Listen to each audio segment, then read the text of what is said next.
First ever factory outlet, Chandanagar, Mukunda Jewelers, opening soon. No making charges.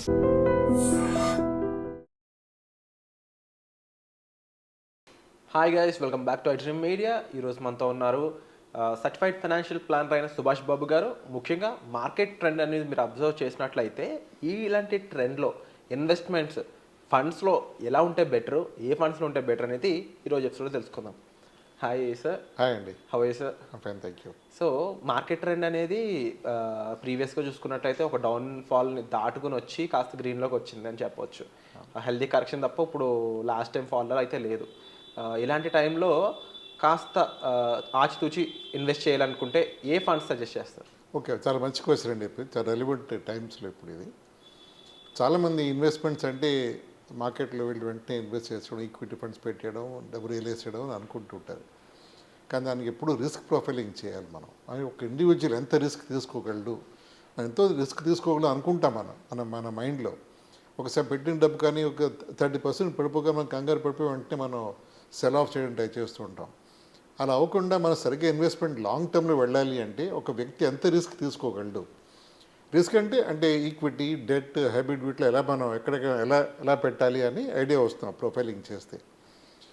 ఇంకోటి ఒక age బట్టి, profile బట్టి మనం అసెట్ అలొకేషన్ డిటర్మిన్ చేయాలి ఒక వ్యక్తికి. అంటే ఎంత ఈక్విటీలు ఉంటే బ్రాడ్గా కొన్ని థంబ్ రూల్సే ఉంటాయి, ఎగ్జాక్ట్ నెంబర్స్ రావు. ఒక 40 ఏళ్ళ వ్యక్తి ఉన్నాడు, అతను ఒక 60% ఈక్విటీలో పెట్టుకోవచ్చు, ఒక 40% డెట్లో పెట్టుకోవచ్చు అని ఒక థంబ్ రూల్స్ ఉంటాయి. అలాగే ఇది అయిన తర్వాత ఇప్పుడు ఈ మార్కెట్ ఈక్విటీ బాగా పడిపోయింది. సెప్టెంబర్, అక్టోబర్ నుంచి మార్కెట్స్ బాగా కరెక్ట్ అవుతున్నాయి. సో అది ఈక్విటీ ఎక్స్పోజర్ బాగా తగ్గిపోయి ఉండొచ్చు. అంటే అతను ఓవరాల్ పోర్ట్ఫోలియోలో ఈక్విటీ 35% అయిపోయి ఉండొచ్చు. 60% ఇప్పుడు ఎక్స్పోజర్ కంటే మేబీ 50-55% అయిపోయి ఉండొచ్చు. అది మళ్ళీ కరెక్ట్ చేయాలి అంటే ఏ స్కీమ్స్ పెట్టాలి అని మనం పాయింట్కి వస్తే ఇప్పుడు బై అండ్ లార్జ్గా ఇప్పుడు ఈక్విటీ స్కీమ్స్ బాగా లో వాల్యుయేషన్స్లో ఉన్నాయి. ఇప్పుడు అన్ని స్టాక్స్ బాగా తక్కువలో మూవ్ అవుతున్నాయి. అంటే ఒకప్పుడు చాలా మంచి బ్లూ చిప్ స్టాక్స్ కూడా ఇప్పుడు 20-30% డిస్కౌంట్లో మార్కెట్ దొరుకుతున్నాయి. అంటే మంచి ఐఫోన్ 16 లేకపోతే 16 ప్లస్ మంచి డిస్కౌంట్లో అంతా పరిగెత్తి వెళ్ళి కొంటారు. కానీ స్టాక్ మార్కెట్ ఒక్క ప్లేస్ ఏమిటంటే డిస్కౌంట్లో ఉంటే అది వెనక్కి పరిగెడతారు స్టాక్ మార్కెట్ నుంచి. అది పిక్యులర్ ట్రెండ్ అది. So good time to buy now. A investment అనేది చూస్తే అది equity stocks are good to buy now. అది లార్జ్ క్యాపా, స్మాల్ క్యాపా, మల్టీ క్యాపా, మిడ్ క్యాపా అనేది యూ కెన్ డిటర్మిన్. ప్రస్తుతం small and mid caps are in right now in a strain ప్రెషర్లో ఉన్నాయి. ఇప్పటికి కూడా హై వాల్యుయేషన్స్ ఎప్పుడంతో అవి ఇప్పటికి కూడా most market is going towards large cap and maybe flexi క్యాప్లో కూడా investment allocation fund managers large cap వైపు ఎక్కువ ఇన్వెస్ట్ చేస్తారు. అంటే ఆల్మోస్ట్ 75-80% లార్జ్ క్యాప్లో పెట్టి వాళ్ళు 20% మిడ్ అండ్ స్మాల్ వాటిలో పెడతారు, కొంచెం క్యాష్ వాటి పెట్టుకుంటారు. ఇవి బ్రాడ్గా ఇప్పుడు ట్రెండ్ చూస్తే అలా ఉంది. సో ఆ ట్రెండ్ ఫాలో అవచ్చు మనం. ఇంకొకటి ఆర్బిట్రాజ్ ఫండ్స్ అని ఉంటాయి. ఆర్బిట్రాజ్ ఫండ్స్ అంటే మనం అవి కూడా ఈక్విటీ ఎక్స్పోజర్, టాక్సేషన్ ఈక్విటీ అనేది ఉంటుంది దానికి. అది సింపుల్గా మనం సేవింగ్స్ అకౌంట్ కంటే కొంచెం ఎక్కువ రిటర్న్స్ వస్తే మనకి దాంట్లో అక్కడ ఫండ్స్ని పార్క్ చేసి మనం ఎప్పుడు మార్కెట్ బాగుంది అనుకున్నప్పుడు మనం దాని ఎస్టీపీ రూట్ ద్వారా మన ఈక్విటీ ఫండ్స్కి మూవ్ చేసుకోవచ్చు. అంటే ఇప్పటికిప్పుడు మనం డిసైడ్ చేయగల ఈక్విటీ ఫండ్లో పెట్టాలా అని.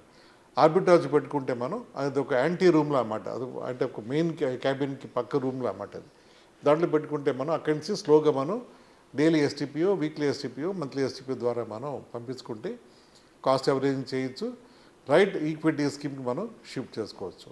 So coming back to basics right now, asset allocation based on age and profile చాలా ఇంపార్టెంట్. అది ఆ అసెట్ అలొకేషన్ బేసిస్ మీద కరెంట్ మార్కెట్ ట్రెండ్లో పోర్ట్ఫోలియో ఎలా ఉంది ఇప్పుడు. అంటే డెట్లో ఎక్స్పోజర్ ఎక్కువైపోయిందా, లేకపోతే ఈక్విటీ బాగా తగ్గిపోయిందా, అది కోసం అసెస్ చేసుకుని అది టాపప్ చేయాలి ఆ అసెట్ క్లాస్ని. చేసేప్పుడు మనం ఇందాక చెప్పినట్టు ఏ ఈక్విటీ పెట్టాలి అంటే మనం స్మాల్ క్యాప్ మిడ్ క్యాప్ కాకుండా లార్జ్ క్యాప్, ఫ్లెక్సీ క్యాప్లో మనం పెట్టుకుంటూ వెళ్తే first some time maybe 6 months 8 months దాంట్లో ఉంటే దాని తర్వాత మళ్ళీ మనం రెగ్యులర్ ఫండ్స్కి వెల్ పర్ఫార్మ్ ఫండ్స్కి మనం మూవ్ అవ్వచ్చండి. అండ్ డెఫినెట్లీ ఇలాంటి ఇన్వెస్ట్మెంట్ ద్వారా కాస్త సేఫ్ అండ్ సెక్యూర్డ్ రిజల్ట్ అనేది చూడవచ్చు అంటారు. అవును, డెఫినెట్గా అండి. అంటే మనం అప్పటికే చాలా జాగ్రత్తగా మూవ్ అవుతున్నాం మనం. అంటే చాలా ఫ్యాక్టర్స్ మనం కేర్ఫుల్గా అసెస్ చేసి లార్జ్ అండ్ ఫ్లెక్సీ క్యాప్ తీసుకున్నాం మనం. So it should give us good return. అంటే మరి ఎక్స్ట్రీమ్ సేఫ్గా వెళ్ళిపోయి డెట్ ఫండ్స్ పెట్టేసుకుని లేకపోతే ఎఫ్డీ పెట్టేసుకుంటే మనకి రిటర్న్స్ తగ్గిపోతాయి.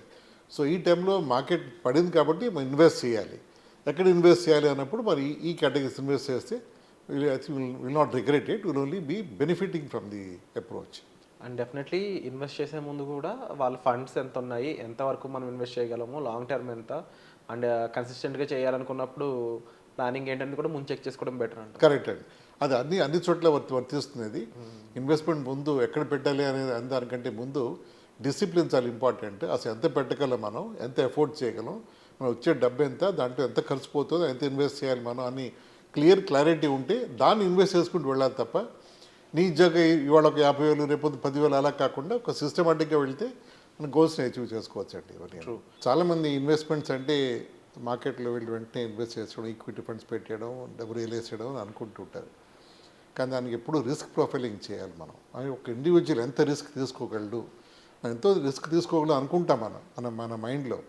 ఒకసారి పెట్టిన డబ్బు కానీ ఒక 30% పడిపోగా మనం కంగారు పడిపోయి వెంటనే మనం సెల్ ఆఫ్ చేయడం ట్రై చేస్తూ ఉంటాం. అలా అవ్వకుండా మనం సరిగ్గా ఇన్వెస్ట్మెంట్ లాంగ్ టర్మ్లో వెళ్ళాలి అంటే ఒక వ్యక్తి ఎంత రిస్క్ తీసుకోగలడు. రిస్క్ అంటే ఈక్విటీ, డెట్, హైబ్రిడ్ వీటిలో ఎలా మనం ఎలా పెట్టాలి అని ఐడియా వస్తున్నాం ప్రొఫైలింగ్ చేస్తే.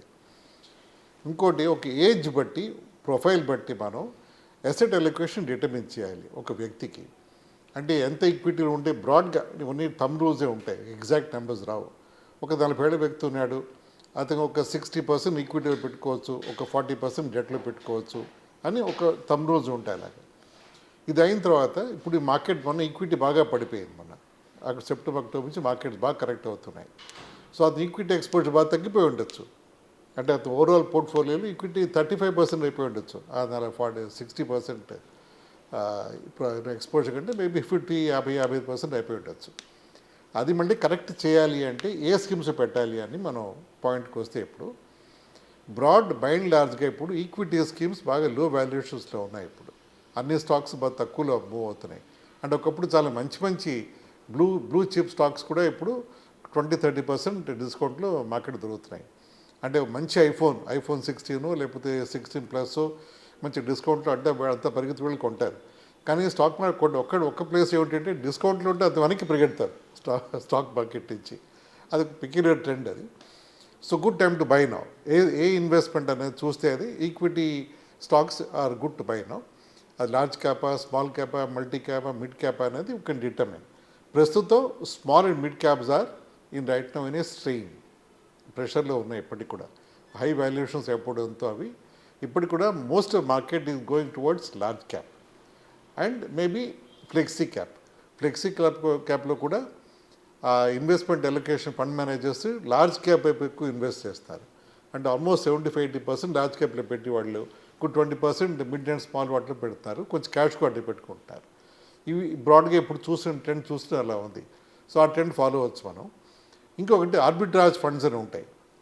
ఆర్బిట్రాజ్ ఫండ్స్ అంటే మనం అవి కూడా ఈక్విటీ ఎక్స్పోజర్, టాక్సేషన్ ఈక్విటీ అనేది ఉంటుంది దానికి.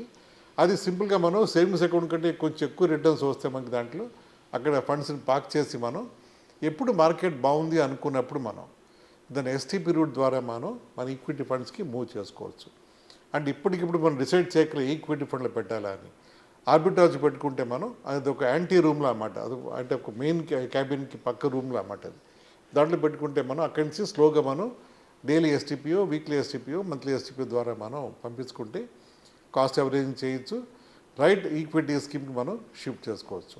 So coming back to basics right now, asset allocation based on age and profile చాలా ఇంపార్టెంట్. అది ఆ అసెట్ అలొకేషన్ బేసిస్ మీద కరెంట్ మార్కెట్ ట్రెండ్లో పోర్ట్ఫోలియో ఎలా ఉంది ఇప్పుడు, అంటే డెట్లో ఎక్స్పోజర్ ఎక్కువైపోయిందా లేకపోతే ఈక్విటీ బాగా తగ్గిపోయిందా, అది కోసం అసెస్ చేసుకుని అది టాపప్ చేయాలి ఆ అసెట్ క్లాస్ని. చేసేప్పుడు మనం ఇందాక చెప్పినట్టు ఏ ఈక్విటీ పెట్టాలి అంటే మనం స్మాల్ క్యాప్ మిడ్ క్యాప్ కాకుండా లార్జ్ క్యాప్, ఫ్లెక్సీ క్యాప్లో మనం పెట్టుకుంటూ వెళ్తే first some time maybe 6 months 8 months దాంట్లో ఉంటే మనం దాని తర్వాత మళ్ళీ మనం వెల్ పర్ఫార్మ్ ఫండ్స్కి మనం మూవ్ అవ్వచ్చండి. అండ్ డెఫినెట్లీ ఇలాంటి ఇన్వెస్ట్మెంట్ ద్వారా కాస్త సేఫ్ అండ్ సెక్యూర్డ్ రిజల్ట్ అనేది చూడవచ్చు అంటారు. అవును, డెఫినెట్గా అండి. అంటే మనం అప్పటికే చాలా జాగ్రత్తగా మూవ్ అవుతున్నాం మనం. అంటే చాలా ఫ్యాక్టర్స్ మనం కేర్ఫుల్గా అసెస్ చేసి లార్జ్ అండ్ ఫ్లెక్సీ క్యాప్ తీసుకున్నాం మనం. So it should give us good return. అంటే మరి ఎక్స్ట్రీమ్ సేఫ్గా వెళ్ళిపోయి డెట్ ఫండ్స్ పెట్టేసుకుని లేకపోతే ఎఫ్డీ పెట్టేసుకుంటే మనకి రిటర్న్స్ తగ్గిపోతాయి. సో ఈ టైంలో మార్కెట్ పడింది కాబట్టి మనం ఇన్వెస్ట్ చేయాలి. ఎక్కడ ఇన్వెస్ట్ చేయాలి అన్నప్పుడు మరి ఈ కేటగిరీస్ ఇన్వెస్ట్ చేస్తే will not regret it, will only be benefiting from the approach. And definitely invest చేసే ముందు కూడా వాళ్ళ ఫండ్స్ ఎంత ఉన్నాయి, ఎంతవరకు మనం ఇన్వెస్ట్ చేయగలము, లాంగ్ టర్మ్ ఎంత, అండ్ కన్సిస్టెంట్గా చేయాలనుకున్నప్పుడు ప్లానింగ్ ఏంటంటే కూడా ముందు చెక్ చేసుకోవడం బెటర్ అంట. కరెక్ట్ అండి. అది అన్ని చోట్ల వర్తిస్తుంది. ఇన్వెస్ట్మెంట్ ముందు ఎక్కడ పెట్టాలి అనేది దానికంటే ముందు డిసిప్లిన్ చాలా ఇంపార్టెంట్. అసలు ఎంత పెట్టగలం, మనం ఎంత ఎఫోర్డ్ చేయగలం, మనం వచ్చే డబ్బు ఎంత, దాంట్లో ఎంత ఖర్చు పోతుందో, ఎంత ఇన్వెస్ట్ చేయాలి మనం అని క్లారిటీ ఉంటే దాన్ని ఇన్వెస్ట్ చేసుకుంటూ వెళ్ళాలి తప్ప నీ ఇవాళ ఒక 50,000 రేపు 10,000 అలా కాకుండా ఒక సిస్టమాటిక్గా వెళ్తే మన గోల్స్ని అచీవ్ చేసుకోవచ్చు అండి ఇవన్నీ. ట్రూ. అండ్ డెఫినెట్లీ మీకు ఈ ఇన్వెస్ట్మెంట్స్ పై సలహాలు కావాలి, సూచనలు కావాలి అనుకున్నట్లయితే డిస్ప్లే అవుతున్న నెంబర్స్ కాల్ చేసి మీరు certified financial planner Subhash Babu గారిని సంప్రదించవచ్చండి.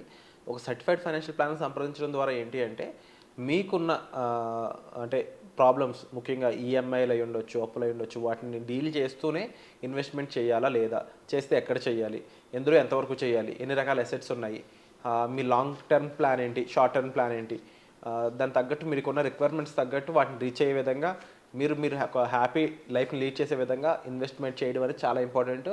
అసలు ఇన్వెస్ట్మెంట్ అంటే ఉండే విధానం అర్థమే ఇలా మనకు కావాల్సిన అవసరాలని ఎటువంటి అప్పులు చేయకుండా తీర్చుకోవడం అనమాట. సో దీనికి ఒక ప్రాపర్ ఫైనాన్షియల్ ప్లానింగ్ అనేది ప్రతి ఒక్క ఫ్యామిలీకి కావాలి, ప్రతి ఒక్క పర్సన్కి కావాలి. సో దానికి సంబంధించిన వివరాలు మీరు డిస్ప్లే అవుతున్న నెంబర్స్ కాల్ చేసి దాంతో అడిగి తెలుసుకోవచ్చు. సో వచ్చే ఎపిసోడ్లో మళ్ళీ కలుద్దాం. మీకు ఏ డౌట్ ఉన్నా సరే మరొకసారి కామెంట్ సెక్షన్లో కూడా స్పెసిఫిక్గా మెన్షన్ చేసినట్లయితే వాటిపై కూడా నిర్దిష్టమైన ఎపిసోడ్స్ మీ ముందుకు తీసుకొచ్చే ప్రయత్నం అయితే మేము చేస్తాం. Thank you so much sir. Thank you అండి.